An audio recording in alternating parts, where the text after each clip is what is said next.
Welcome into Good News Forecast. I'm meteorologist Kaylee Bowers. And I'm Sophia Perricone. Thanks for joining us for another week of good news from around the world, across the country, and right here in our own backyards. Kaylee, Sophia, are you having a good week? I'm having a fantastic week. Oh, yeah? Oh, yeah. Honestly, nothing crazy or special has happened. Just I'm here, living the dream, spending time with Sunny and Barkley, my dog and my cat. Yeah. That's about it. I cleaned all weekend. Important. And honestly, it felt so good. It really does sort of feel like a haircut, like a good haircut. You know? I like that. Yeah. How's your week going? It's going fine. Did you get a haircut? Like 2 weeks ago. I was like, what? Yeah, like 2 weeks ago I got like just some touch-ups. I had gotten a not so great haircut, so I had to go get it fixed. And that's okay. Been there. I'm the type of person where hair grows back. Yeah. My hair grows really fast, so whatever. It's not gonna ruin my day. Well, whether you're getting a bad haircut or a good haircut, we've got good news for you. For the next half hour, all good news. And if you're a Trader Joe's fan, it is happening. Is coming to Toledo. I can't wait. And it's not the only major business coming to the revamped Westgate Center in West Toledo. Anthony DeFilippo has more. The final company that we are prepared to announce today, and that is Trader Joe's. Trader Joe's, the retailer that generated the most excitement Wednesday. It's one of 7 businesses coming to the new Westgate Village North development. Today we were able to celebrate a $60 million private investment that attracts some top-end target retailers like Nordstrom Rack and Trader Joe's, and that is an important part of Toledo's story too. The full list includes Mission Barbecue, Smoothie King, Golf Galaxy, Dick's House of Sport, Sierra Trading, and of course, Nordstrom Rack and Trader Joe's. Trader Joe's is destination retail. There are people in this market who drive up to Ann Arbor. They don't have to do that anymore. Now we got one in Toledo. That's a big deal. The planning on this development didn't happen overnight. The project is being led by Abell Associates CEO Liz Holland, who says her team spent about 20 years figuring out what to do with that space. But the big ticket tenant hasn't been a definite for all that long. It hasn't been a secret for that long. The ink on the lease is almost dry, but I will tell you that they were at the top of the A-list too. They are rightfully so very particular about where they wanted to go. They were kind of waiting to see who else was going to come in. Another retailer drawing attention is Dick's House of Sport, a larger version of the traditional Dick's Sporting Goods. While the announcement brought excitement, it also raised questions about what it could mean for the existing Dick's location at Franklin Park Mall. We are aware that there could be a link between the Dick's at the mall and what's happening here. I think there will always be retail on that site, but there could be a mix of residential maybe over at what for 50 years has always been an exclusively retail-centered space. I am so excited. Obviously, like Anthony said in his story, Nordstrom Rack, Smoothie King. There's so many things, but Trader Joe's. I don't think you're the only one who's really excited about that. Have you been? Once. I can't believe only once. And how was your one Trader Joe's experience? Overwhelming. Oh, what? Really? Because I went on a Saturday. Okay. That was my first mistake. Which one? In Ann Arbor. Okay, let me tell you something. Ann Arbor Trader Joe's, and it feels like every Trader Joe's, horrendous parking. The parking. It's almost like it's a requirement of Trader Joe's is you have to have a bad parking lot. Westgate has a lot of parking, so I'm hoping it's okay, but Fingers crossed. I am hoping that your Toledo Trader Joe's experience is a little better. I think it will be. What did you get any items that really stood out? I didn't buy a single thing. Kaylee. Sophia. Oh my gosh. Well, here's the thing. Again, it was a Saturday, so it was already packed the parking lot. And I was like, I'm already here. I need to give this a try. I need to just go in, embrace it.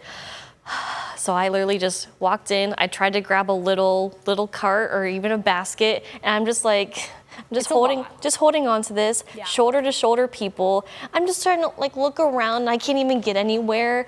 And I'm just like, you know what? I'm just gonna look a little bit. I'll go up and down the aisle, and I'll try again another day. Okay, well, we'll go together when it's here in Toledo. Exactly. I've got some good items to introduce you to. Have the first real experience. Yes, we're gonna straighten things out for you. It's gonna be great. I'm not upset. It was just a little scary. It just maybe you probably went into it like, whoa, why is everyone talking so highly about this place? I knew people love Trader Joe's. Yeah. What is your favorite thing from Trader Joe's? Okay, so they have this kale vegan pesto. I'm not a vegan. Yeah. I'm not even a vegetarian, but it is so good. It's like one of the best pestos. Ooh. They have like good frozen desserts. I would say Trader Joe's is perfect for like a college student that really only has access to a microwave. I like that. Good snacks. We're gonna get you there. Perfect for UT students right down the street. Yeah. Well, something new is also coming to Northwood. A new park will give kids of all abilities a place to play together. Wood County Plays held a groundbreaking for its new inclusive playground at Brentwood Park. The park will feature a zip line and the region's first wheelchair accessible playground trampolines. That is amazing. Organizers say the project was made possible through community fundraising and support from the city of Northwood. It's important because of the inclusion that it brings. Miracle League has over about 120 players that will be able to utilize this playground. The field is barrier-free. They can be on the swing set, they can be on the merry-go-round. This playground will have a trampoline, and it will just give kids with special needs something they typically have not been able to do in the past. So the goal is to have the park open in the fall, and this was all made possible by Wood County Plays, which is an organization from our own Ryan Weekman that started it up. You know, I'm really proud of Ryan, just seeing the development and the progress he's made over the years across Wood County. Obviously, he has his wonderful son Grant, his wonderful wife Kaylee, and all these wonderful people that are doing this all for free and helping think of kids with all abilities. Absolutely amazing. And things like the trampoline, how innovative is that? Incredible. I think he's so excited about that. And it's so exciting to watch him do Yes. this, you know, so I love it. exciting stuff for Northwood. He's just a big kid. Yeah. Let's be honest. He's just a big kid. Yeah. Well, it is that time of year again. Honor Flight took off for its June trip, and it's a time when veterans get to visit the memorials built in their honor. Photojournalist Paul Kwapik takes us along for the flight.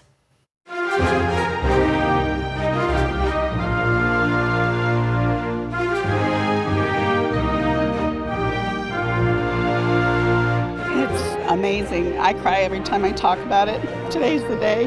We keep saying we're going to have a big day.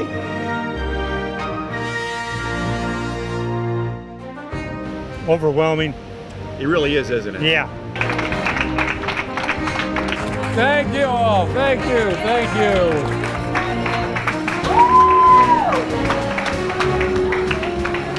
you. It's emotional at times. When you hear people coming up to you and saying thank you, thank you, thank you, and clapping and whatever, it gets emotional. She lives in Wisconsin, so I don't see her that often. And it's just amazing that she's here and able to go with me.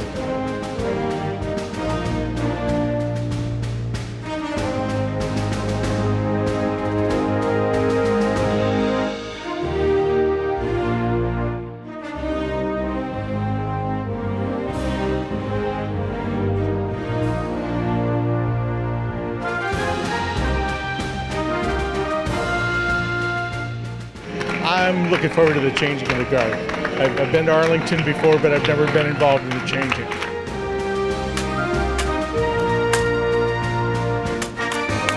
General Sherman and Major Jones. Your names are General and Major. I bet you guys have gone through a lifetime of people giving you harassment. Yes. Yes.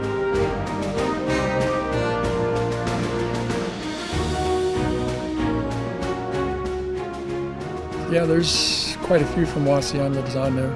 You made it home. Yes. Well done. Okay, that's down that way, 18, mine 17.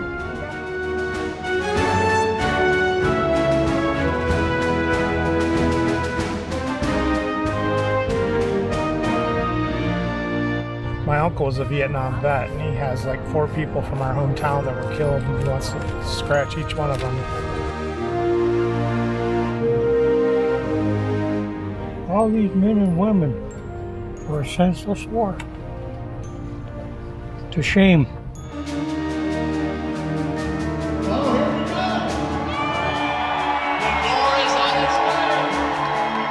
Beautiful.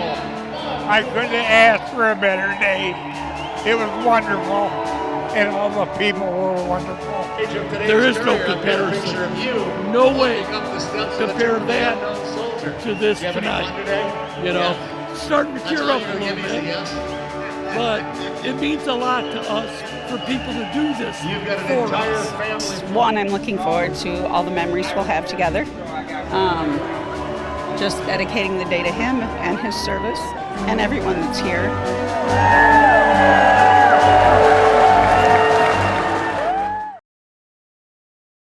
Oh, that end, the homecoming is always what gets me. And I you know. too. We're Yeah. not supposed to cry this early on in Good News Forecast. This might be a record. It's just such a special thing that these veterans get to do, but also with their families as well, too. It's just such a cool way to honor them, and they get to spend the entire day in D.C. seeing the memorials that were in their honor. And I know Dan absolutely loves it. Whatever photographer, like we had Paul Klopik do this one, they absolutely love this day. It's tiring and exhausting for everyone, but so worth it. So worth it. As you see when they come home, that is a long day, and these veterans are like, I loved it. Let's go back. Yeah, they're like, let's keep going. So yeah, DC, very cool. You've been to DC, right? We've both been to DC. Okay. Yeah, I was just there a couple weeks/months ago, and it was just such a cool thing to see as an adult. Whether you're a middle schooler going on the 8th grade DC field trip or a veteran that hasn't been there ever, it's just such a cool thing. So please add it to your bucket list because it's just such an amazing thing. Yeah.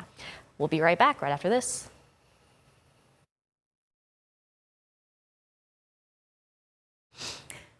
Welcome back to Good News Forecast. Our nation is celebrating a major milestone this year, 250 years. I can't believe it. And WTOL 11 is highlighting the people in our community who reflect what our country stands for.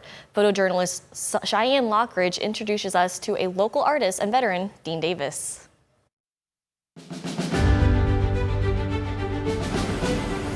Being an artist in the military, they're really not kind of land well together. I had a full scholarship to Savannah College of Art and Design for 1 year. I was super excited about going, and next thing you know, I had a life-altering event that happened to me, and I had to make a decision now. And so actually I joined the military for the reality of not going down this path that was already putting pavers in front of me. A lot of people do it for generational conversations, and that's really, really amazing. But mine was because I liked water, and that's why I joined the Navy, and I could swim really well. And then I realized that you're on a ship, and if you do end up swimming, you're probably in a bad situation. The military taught me that aspect of how do we get to yes? How do we kind of keep driving this thing and get to your goal line and feel that amazing satisfaction of doing it all on your own or with an amazing team, right? You learn teamwork as well. And I really didn't have much structure behind me, and nor did I care to. I was just a kind of a terrible person. And that's one thing that I love about the military is that shook all that out of me. And I know that because the first time I came home, I saw a lot of the people that I used to hang out with, and I couldn't believe that I was that person. That's the greatest thing about the military is you do live with this idea that when you leave there, you get a fresh slate and you go through these really, really amazing crash courses of life. And I think that's prepared me for a lot more angles.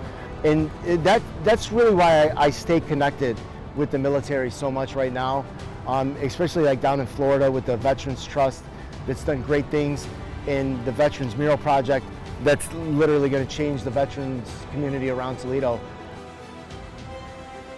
The fact that we are freely standing underneath a government entity having this report without a police officer here shows really where we're kind of sitting at in the pecking order of freedom. I'm very proud to live in this country. I'm very proud to be able to create in this country. Being an artist in other places, I would be stipend. I would be told what to paint. I think that there's some real freedom with that. I hope this birthday celebration that we're in right now, and especially when the 4th of July lands on us, and we're truly 250 years of birth, understand what we've done in 250 years. And that's absolutely remarkable, right? I think the fact is in this country, you have the right to be free and explore. And I would hope anybody that's in that age group of 18 to 25 years old, they just go out and see as much of the world as possible. And then you come back to Toledo and share with what you've learned. He's just so talented. I love that he's giving back to a town that's given so much to him as well, too. So talented. You had a really good comment there during the story. The ones he's doing on the Veterans Glass City Sky looks like it's etched in. Do you know how good of an artist you have to be to make a painting look like it's etched in stone? If anyone can do it, Dean's the one that can do that. I love driving around town, seeing his murals and just knowing who's behind it, and hearing a little bit of his story has been really nice too. And we've had the opportunity to chat with him on Good Day, and he's just one of the kindest individuals, and I just love that he's right here in our neighborhood and contributing all these beautiful pieces of artwork. Yeah. It's just so cool. Like, I don't even have a favorite. I have put Kaylee up to a task. Next time he's on Good Day, I need her to ask what he's listening to in his headphones.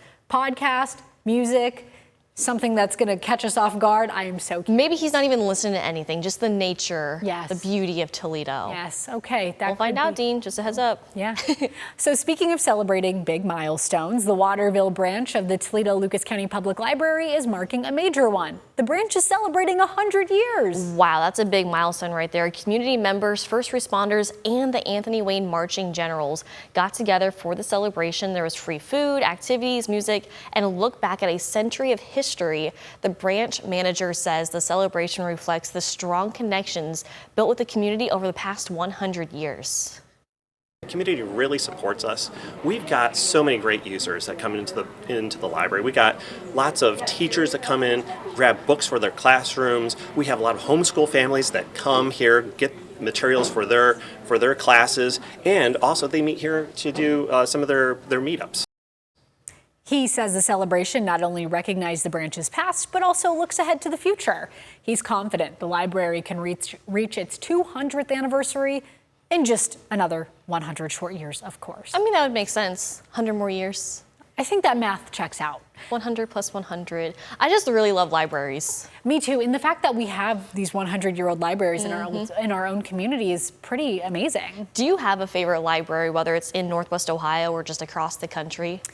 You don't have to be a member, like just if you've just walked in. I am a member of the Toledo Lucas County Public Library. Okay. I have a library card on my keys, but I do have a Kindle, so I do. I get a lot of the ebooks through the library. I've been having a lot of nostalgia lately, and I've been remembering bits and pieces of the library I grew up around, and my mom would bring us there. And I specifically remember the book drop-off box. Really? And it was just this big library, and you go to the back to the book drop. Like, yeah, I can like literally see it. I'm sort of just like in a daze watching this movie from my childhood. I can just picture little Sophia, just like, okay, I'm gonna drop off my book. And I hated going there when I was a kid. You hated the library? I was like, why are we doing this? Why am I reading these books? There's nothing more special than your childhood library. Yeah, they're really something about it. Do you have a favorite library? Honestly, like I loved my childhood library. I absolutely loved it. We used to have library day every week. Aww. We would go, I would read a book with a group of kids. We would do a craft, have a snack. Met some good friends there that we still talk to when I was like 4 years old at the time. And it's just so special. But there's so many cool libraries across the area and across the country. It's just across the world. Across the world. I haven't checked those off yet. We're gonna get there. I went to one in Ireland, in Dublin, at Trinity College, I think. Is that and that one I was really like, whoa. It's like you're in a movie sometimes. Yeah, it was they're so beautiful ones. And those are so much older than 100 years old, but really cool. We've got one here. We'll get there. Yes. We will get there. Yeah. So here's some good news. The U.S. men's national team is off to a strong start at the 2026 FIFA World Cup. At the time of this recording, the men's team has played once. They took on Paraguay in their first game and absolutely dominated, coming out on top 4-1. As you can see, fans across the country went absolutely crazy with excitement as players scored goal after goal after goal after goal. And the U.S. men's team will also take on Australia and Turkey in their group. Have you been watching? Not fully. We'll have it on back here in the Weather Center, but I'll have it on in the background watching. But it's just so exciting that it's that time of year. We're getting, like, the U.S. is already this far in, and I'm excited to see what's to come. I'm excited too, obviously hoping they win. There have been years where the U.S. has not qualified. I think 2018 was the most recent year they did not qualify. Okay. So it's nice that they're here. I watched the game against Paraguay, and they scored within like the first 7 minutes. That's what I thought. It was really early on. It was amazing. They looked so good out there. So we'll see what happens. We're only in... Well, at the time of this recording, we're like only on like day 6 or 7 or something, but that means we have another 4 or 5 weeks of this. Exactly. Which is like, have you ever played soccer? No, but the World Cup is like my Super Bowl. Like I just learned something new about you. I don't run. I do not play soccer. I will never play soccer. I never played soccer. But something about the World Cup, I'm like, I'm glued to the TV. This is recorded on a Wednesday. England plays at 3 o'clock. It's in my calendar. I can't miss it. So. Oh, okay. Well, I guess we need to speed this up then on this recording. That's exciting. Oh, okay. So she's controlling the teleprompter, I gotta go. so I can just speak really slow if I wanted to. So speaking of the World Cup, one local high school student is getting the opportunity of a lifetime. She's going to be a flag bearer at an upcoming match. Annalise Corneo Garcia has the exclusive story. Before she can even drive herself to practice, Yasmin Matawa is heading to the World Cup. Well, when I found out, I was really excited. On June 23rd, the rising sophomore at Anthony Wayne High School will serve as a flag bearer before Ghana and England face off in Boston. I'm really looking forward to being on the field and meeting new people. She was one of several applicants selected for an all-expenses-paid trip to the game through a national partnership between McDonald's and Coca-Cola. It was like a Coca-Cola package with all this fun stuff in it. There was a soccer ball and a letter. She works at the McDonald's on Monroe Street in Toledo to pay for practices with the Michigan Hawks ECNL team in Livonia, where today she's one of the state's top goalies. But for Yasmin, the moment means more than just a free trip to the World Cup. She's so resilient. So over the past years, there's been injuries and there's been so many challenges. And she's been cut from almost every team that she's ever played for. So I would say that over the last couple of years, it's just fueled her. That fuel, she says, people said I couldn't do it. She sacrificed school dances, sleeping in, and the opportunity to play soccer for her high school. Instead, she dedicated that time to the sport she loves, often coaching younger kids with disabilities. You right now could talk to your 10-year-old self. What would you tell her? Probably tell her don't quit soccer. Just because you got cut from that team doesn't mean it's the end. There's better things ahead. Yeah, keep working. In West Toledo, Annalise Cornejo Garcia, WTOL 11.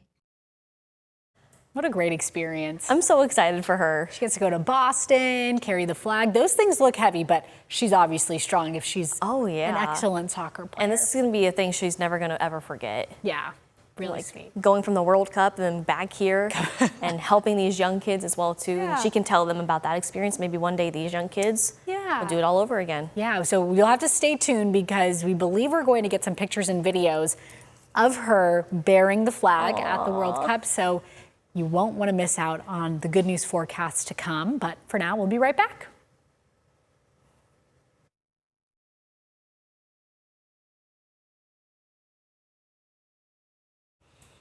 Thanks for staying with us here on Good News Forecast. Sometimes all it takes is one person to give you the second chance that no one else would. And that's what one woman is doing. Sean Martinelli has the story.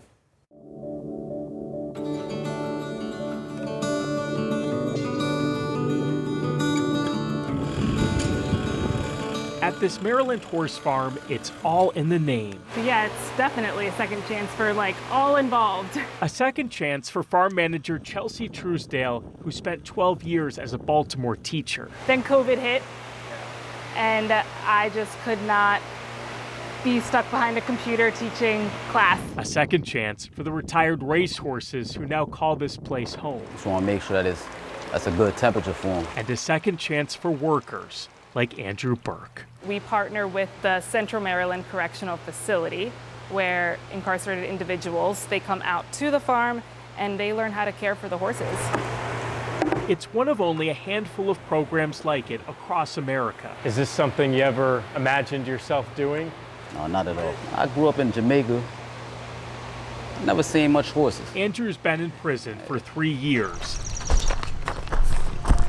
He's been here just 3 weeks, but says he's already made a discovery. A new love for something else, something bigger than myself. That is not uncommon among participants.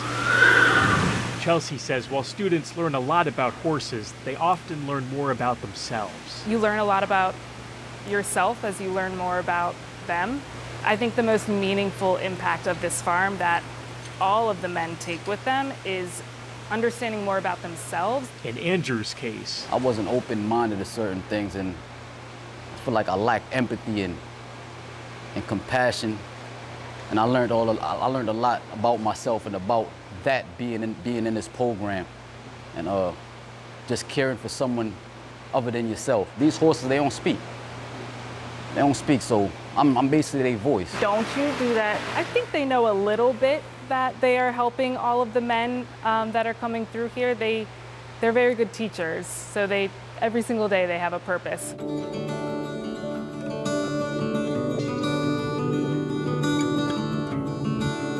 a purpose built from second chances, offering that first step toward a future. In Sykesville, Maryland, Sean Martinelli, WUSA 9. You just never know what someone's going through sometimes. Yeah. And just having that second chance when you're at the lowest point of your life. And I'm telling you, animals are the way to go. They just know. They know what you need. They know what you need to learn from. And they're just there to help guide you and give you all the love and attention that you deserve. And I feel like we've heard of and talked about studies showing dogs, for example, are very beneficial to your mental health and just your overall quality of life. I've also heard that horses are very healing and therapeutic. So it's so beautiful. They're these giant, gentle, for the most part, gentle creatures. I was gonna say gentle giants. Yeah. They're so sweet. So sweet. Hopefully this continues on and more people get these wonderful second chances that they deserve. And just in 3 weeks, that guy said he's learning so much about himself. 3 weeks is like a blink of an eye, especially he's been in prison for 3 years. So imagine him in 3 years. If he's still there, what is it going to be like for him? Yeah, we love that. So we talked a bit about the World Cup, and just because this sport isn't professional soccer doesn't mean it's not serious, Kaylee. Okay, this is interesting. Ryan Gillen introduces us to Tulsa's Serious Senior Wii Bowling Team. Okay, Carla, big strike, girl. Yeah, there we go. Most championship teams have one thing in common. All right, here we go. All right, let's get this game started. They hate losing. That's fair. We're very competitive. And for the University Village Okies, keeping their win streak alive matters. Can you pick up the spare? Yeah. You bet. Very good. We're the champs of the city of Tulsa. Champs of the Tulsa Wii Bowling Senior Interleague for 6 seasons straight. Practice makes perfect. It's true. Dorothy remembers when they weren't always this good. We weren't bad, but we just, we didn't know what we were doing, for one thing. Until... I miss you in the neighborhood, too. How are you? If you was ever going to get through loving everybody. Oh! Call 911, I was wrong. Cecilia joined the team. I had classes, and I would teach each one of them how to hold the remote. We learned a lot through the years by watching the other teams that were good about what to do. Those teachings tapped into the bowler's potential, like for Dorothy, who gained a nickname for her play on the lanes. I have no idea why she put Dangerous Dorothy, unless she thought that I was dangerous to bowl against. These champions expect results, and the secret of success for the UV Okies is simple. Cheer for your friends, practice your shot, and never ever get comfortable with second place. That's better! In Tulsa, Ryan Gillen, Oklahoma's Own, News on 6. I was cracking up the first time I saw that. Call 911, I've been robbed. I've been robbed. Something I'll be taking with me for From life. the strike. I just love that they're able to still get out and get active. And the biggest thing, obviously, if you guys know how to use Wii's, you let go. Yeah. And your TV might be cracked. So I love that they're also doing this on a projector as well, too. Very smart. Do you think you could take them on? No. No. Not at all. No. What would your bowling name be? Like, she was Dangerous Dorothy. Super Sophia. I was gonna say Sophia Striker. Oh, okay. What would yours be? The K is a hard one. The K, but you can do like a Bowling Bowers. Oh, Bowling Bowers and Sophia Striker. That's actually really good. Coming in for the strike. Not the gutter ball. No, and we don't use bumpers, by the way, right? You don't use bumpers? I haven't been bowling in so long. I think I still do probably. We have to go. Let's go. All right. We're going to wrap this up right now. We're going to head to the bowling alley. That does it for this week on Good News Forecast. We'll see you next time for more good news from around the world, across the country, and our own beautiful backyard. Bye. Strike.